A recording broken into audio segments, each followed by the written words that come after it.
A Venezuela é um Rio de Janeiro elevado à 10ª potência, ou nona, ou oitava, já que o Rio vem se revelando cada vez mais venezuelano. A Venezuela de Hugo Chávez e Nicolás Maduro, assim como o Rio de Sérgio Cabral e Luiz Fernando Pezão, tornou-se dependente das receitas do petróleo. Quando o preço do barril estava alto, Chávez repassava o lucro da petrolífera estatal para sustentar políticas sociais de transferência de renda à população. Quando o preço do barril estava alto, Cabral usava o dinheiro dos royalties, os direitos sobre a exploração do petróleo, para pagar aposentados e pensionistas. Somente governos irresponsáveis, como os da Venezuela e do Rio, usam uma fonte incerta de receita para sustentar seus gastos crescentes e excessivos. Somente governos irresponsáveis não se preparam para a eventual queda de preço do produto do qual depende o equilíbrio das suas contas. A grande interferência dos governos da Venezuela e do Rio na economia impediu que a atividade de empresários gerasse receitas compensatórias. Chávez nacionalizou empresas de diversos setores, como telecomunicações e energia, e também aumentou a importação de bens de parceiros da América do Sul e do Caribe, levando a classe empresarial venezuelana a fechar as portas. Cabral usou o método contrário, abriu as portas do Rio para a classe empresarial de tal maneira que não lhe cobrou nem um centavo, quer dizer, para o Rio.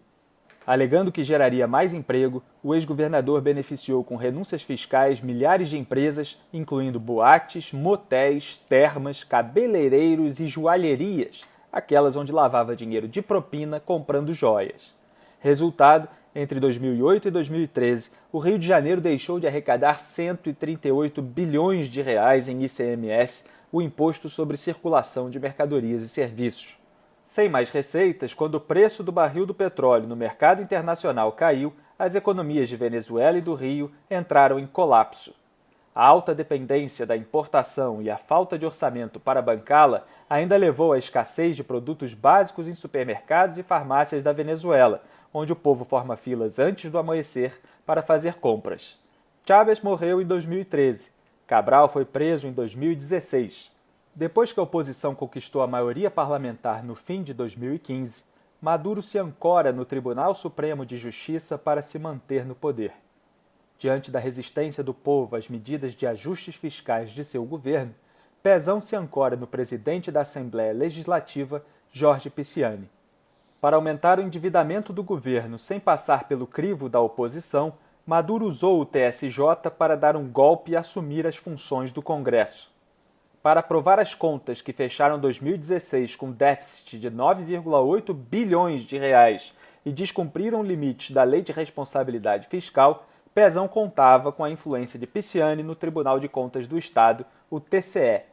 O problema para Maduro é que o golpe do TSJ escancarou a ditadura aos olhos do mundo, exacerbou a fúria da oposição e legitimou eventual intervenção militar, de modo que o tribunal acabou recuando e suspendeu sua própria decisão.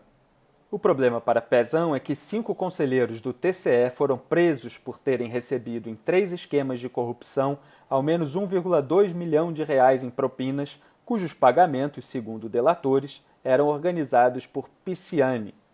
Cabral, que também teria participação no caso, ofereceu delatar 97 casos de corrupção e outros crimes no governo, na Assembleia Legislativa, no Tribunal de Justiça, no Ministério Público e no Superior Tribunal de Justiça STJ. A aliança criminosa entre políticos e membros do Judiciário, enquanto a população sofre com a crise econômica e com a insegurança pública, é mais um traço em comum entre a Venezuela e o Rio de Janeiro. A Venezuela é um rio elevado à 7ª potência, ou 6ª, ou 5ª.